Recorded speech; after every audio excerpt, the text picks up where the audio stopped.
අපි කලින් වීඩියෝ එකේදී කොහොමද hspay.lk එකේ payroll system එකට සේවකයෙක් ඇතුළත් කරගන්න කොහොමද කියලා බැලුවා. අපි ඉතින් අද බලමු ඒ ඇතුළත් කරපු සේවකයට අදාළ තොරතුරු ටික වැටුප් විස්තර ආදිය ඇතුළත් කරන්නේ කොහොමද කියලා.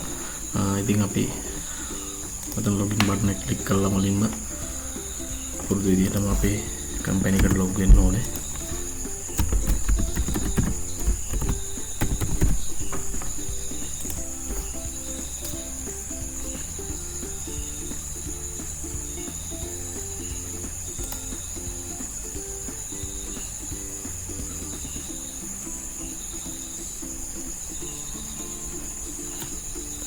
හරි මෙන්න කම්පැනි එකට ලොග් වුණා. ඉතින් අපි මේකෙදි මුලින්ම අපේ ඔයාගේ ව්‍යාපාරයේ තියෙන ස්ථීර දීමන සහ ස්ථීර අඩු කිරීම තියෙනවා නම් ඩිඩක්ෂන් ෆික්ස් ඩිඩක්ෂන් and allowances තියෙනවා නම් මෙතනින් ඇඩ් කරගෙන ඉන්න ඕනේ අදාළ ව්‍යාපාරයට අදාළව.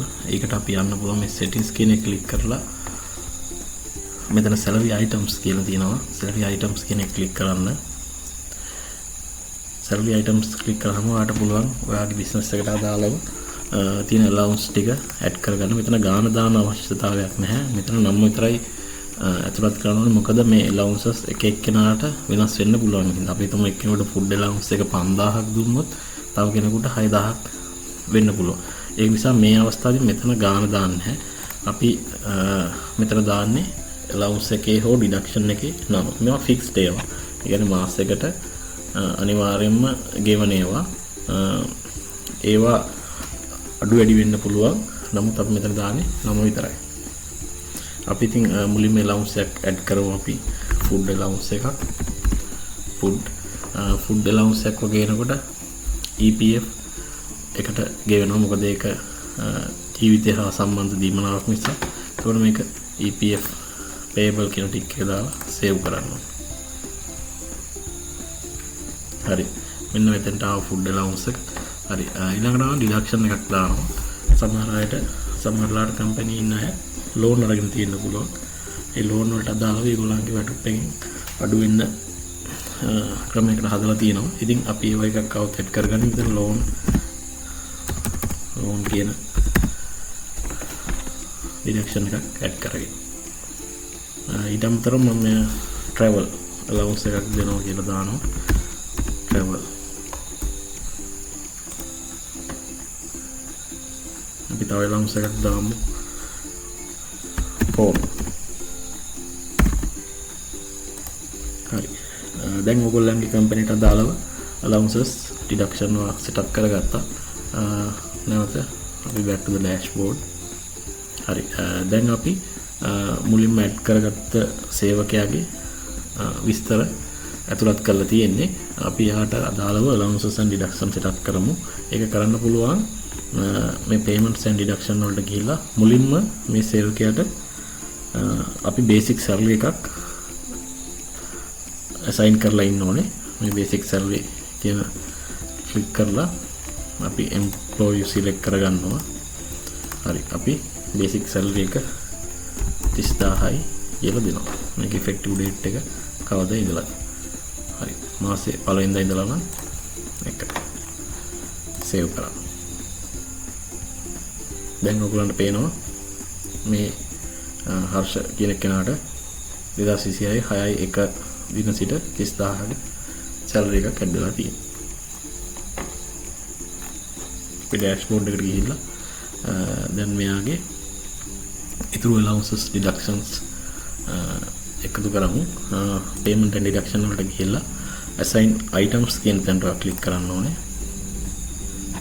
හරි එතන එනවා අර වගේම අදාළ employee එක select කරන්න.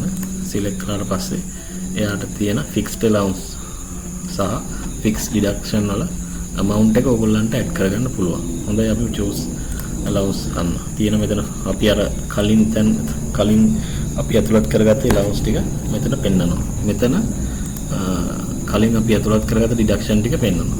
හොඳයි. මේ choose allowance කියන එකෙන් අපි food select කරා. මෙයාට අපි තීරණය කරනවා 5000ක් දෙන්න. add allowance.